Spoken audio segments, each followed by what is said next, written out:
अस्सलाम वालेकुम नाज़रीन, मैं हकीम असलम अहमद ख़ान आपकी खिदमत फिर एक बार हाज़िर हूँ और उम्मीद करता हूँ कि आप भी सब खैरियत से होंगे। तो आज का जो हमने मौजू लिया है वो लिया है टाइमिंग के हवाले से, क्योंकि मेरे पास जितने भी लोग आते हैं ज़्यादातर मतलब 100 में से 90% सब टाइमिंग का रोनर होता है कि हकीम साहब टाइमिंग नहीं है, टाइमिंग की दवा दे दे, टाइमिंग की दवा दे दे। तो मैं आपसे उनसे पूछता हूँ, मैंने कहा भाई आपको कैसे पता कि टाइमिंग का मसला है आपको? तो वो एक सवाल करता है, लेकिन जो उल्टी बात कर रहे हो आप, हमें पता नहीं होगा तो और किसे पता होगा हमारी टाइमिंग कम है?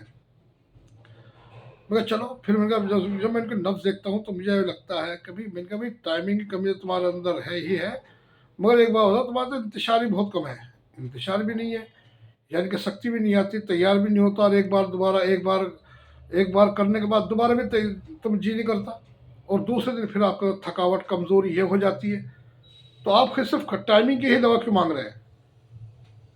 तो फिर कहते हैं हाँ जी। मैं तो बिल्कुल एक बात बताओ, जो बात बता रहे हो तो पूरी बताओ ना, या आपको पता नहीं पूरी, या आपने से समझा नहीं।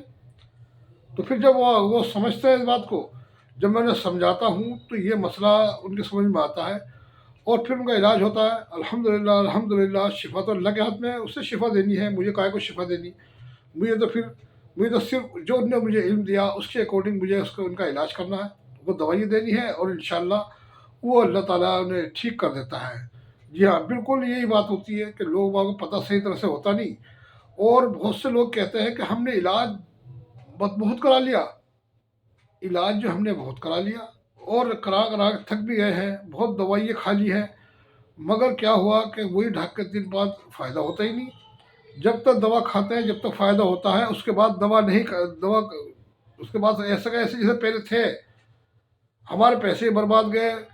हमने 50,000 लगा दिए, 10,000 लगा दिए, 20,000 लगा दिए, लाख लगा दिए, और 3 महीने से दवा खा रहे हैं, 5 साल से दवा खा रहे हैं। ऐसे ऐसे मरीज मेरे पास आए जिन्होंने कहा कि हम 7 साल से रेगुलर दवा खा रहे हैं, और ऐसा कभी नहीं हुआ कि हमने 2 महीने दवाई छोड़ी हो, और फिर भी नतीजा उनका ज़ीरो है। क्यों ज़ीरो? कैसे उनको समझा नहीं गया, उनको मिजाज को नहीं समझा गया। बस उन्होंने दवा बनाई अपनी जेब गर्म करने के लिए, उन्हें दवा देनी चालू कर दी। अब उससे फ़ायदा हो ना हो इससे मतलब नहीं है, उन्हें अपनी जेब गर्म करनी है। और कहते हैं क्या, उस पर एक तुक और बहुत बड़ा है कि कहते हैं कि जी उसके पास तो भीड़ लगी रहती है, उसके पास तो बहुत सारे आदमी आते हैं। जी बहुत सारे आदमी आते हैं तो ज़रूरी नहीं है कि मकान, जी ज़रूरी नहीं है कि ऊंची दुकान और मीठे पकवान हो। हमेशा कहावत याद रखना कि ऊंची दुकान और फीके पकवान होते हैं।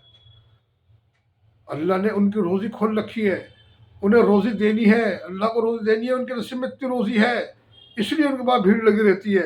अब वहाँ से मरीज को फ़ायदा तो होगा, मैं इस बात को नहीं कर रहा, फ़ायदा होगा, मुझे तो दवाई खा रहे हैं फ़ायदा होगा, मर्ज़ कभी जाने का नहीं। मेरे पास अकॉर्डिंग मैं भी इलाज करता हूँ अल्हम्दुलिल्लाह, अल्लाह ने मुझे नवाजा है, इस इल्म से नवाजा है। मैं इस काबिल नहीं था, मगर लोगों ने, अल्लाह ने मुझे नवाजा इससे। अल्लाह का बड़ा रहम करम है मुझे गुनहगार पे कि उसने मुझे, पता नहीं क्या मेरी अदा पसंद आ गई, जो उसने मुझे हिकमत अता फरमा दी, तो वली और काम था। मैं भी इलाज करता हूँ, ये नहीं कि मेरे पास भीड़ लगी है, मेरे पास 2-4 मरीज आते हैं अल्हम्दुलिल्लाह। अल्हम्दुलिल्लाह अल्लाह को शिफा देनी होती है, बिल्कुल शिफा देता है, पहली खुराक से पता चलता है कि हाँ आदमी को आराम है। वो ज़रूरी नहीं कि सबको होती है, ज़रूरी नहीं कि सबको नहीं होती, ये सब अल्लाह के ऊपर बात है। जब आदमी को यकीन इस बात पे हो जाएगा तो वो फिर कभी भी मार नहीं खाने का ज़िंदगी के अंदर। तो इसके लिए तो बात चल रही थी टाइमिंग की, बात किसी और तरह चल रही, टाइमिंग की और बात चल रही थी। तो मैं आपको आज ऐसा नुस्खा देता हूँ टाइमिंग का, जिसकी आपकी टाइमिंग पूरी हो जाएगी, आपका इंतजार पूरा हो जाएगा, टाइमिंग पूरी हो जाएगी, लज्जत भी आने लगेगी, और आपका जो मसला है कि दोबारा तैयार ना होने का, वही मसला हल हो जाएगा।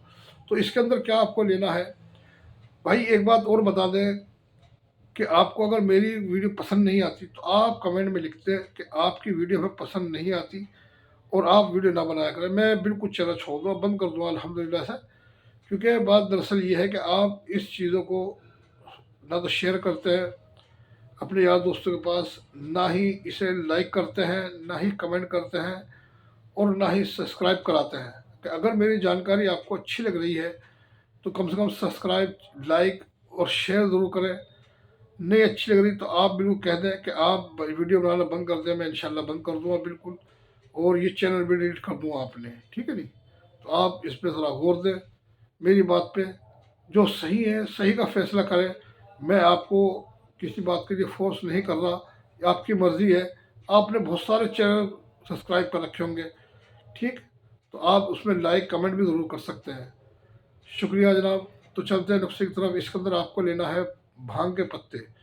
आप जब बाहर निकलेंगे, अपने घर से बाहर निकलेंगे, रोड पर आएंगे, हाईवे पर आएंगे, तो उसके किनारों पे आपको भांग के पेड़ लगे हुए मिल जाएंगे।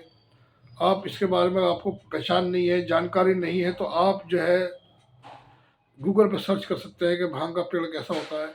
तो उसके आप पत्ते पत्ते ले लें खाली, उसे धो धा के खुशक कर लें, सुखा लें धूप में, और उसे फिर बारीक पीस लें। बारीक पीसने के बाद कपड़े में छान लें। कपड़े में छानने के बाद उसका वज़न आपको लेना है 50 ग्राम।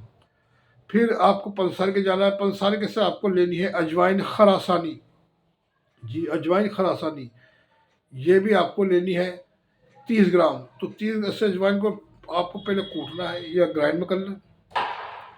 थोड़ी है ग्राइंड तो होनी चाहिए जल्दी से। अगर हो भी गई तो आप क्या करें, ग्राइंड जितनी भी हो उससे ग्राइंड कर लें। फिर इसे सिल बट्टे में बारीक करें और बिल्कुल महीन करें, इसमें दाने नहीं रहने चाहिए। इसे बारीक करें और ये इसी भी भांग के पत्तों के अंदर मिला दें। और फिर आपको लेना है 100 ग्राम बादाम की गिरी। देसी बादाम की गिरी गुड़बंदी जिसे कहते हैं, वो ले लें आप। तो वो बादाम की गिरी ले लें 100 ग्राम। और 100 ग्राम से लेकर सब पाउडर करके वो भी इसमें मिला दें। तीन चीज़ों को आप पाउडर बना लें और एक जगह इतना बारीक मिक्स करें। और फिर इसकी कुटाई करके ऐसी गोली बना लें या कैप्सूल भर लें। कैप्सूल ज़्यादा बेहतर है, गोली तो नहीं बन सकती हर आदमी से, तो कैप्सूल बना लें। 500 ml कैप्सूल सुबह शाम इस्तेमाल करें। पानी या दूध से इस्तेमाल करें तो बेहतर है, ठीक है नी। तो अगर किसी की टाइमिंग बहुत कम है, ज़ीरो है, इंतशार भी नहीं है और बलगमी मिजाज है, तो वो पानी से इस्तेमाल करें। अगर किसी का मिजाज गर्म है या खुश्क है तो वो दूध से इस्तेमाल करें। तो जब आप इसे इस्तेमाल करेंगे तो इंशाल्लाह आप इसे दो एक खुराक खाने के बाद ही आपको पता चल जाएगा कि मैं क्या खा रहा हूँ, जिस्म खुद जवाब दे देगा। अगर आपको वक्ती टाइमिंग के तौर पे इसे इस्तेमाल करनी है, वक्ती टाइमिंग तौर पे इस्तेमाल करने के लिए आपको 1000 mg का एक कैप्सूल 1 घंटे पहले आपको इस्तेमाल करना है, दूध से पानी से। तो आप फिर इसका तमाशा देखें। मैं इसका बता नहीं रहा, जब आपको इससे फ़ायदा मिले आप इसे बनाएं। इसका फ़ायदा मिले तो मेहरबानी करके आप मुझे इसका रिजल्ट बताएं, ताकि और लोग भी कमेंट पढ़ के इसे बना सकें, अपनी परेशानी को दूर कर सकें। अब मुझे इजाज़त दीजिए। आपका खादिम हकीम मसूद अहमद खान। अस्सलाम व रहमतुल्लाहि व बरकातहू।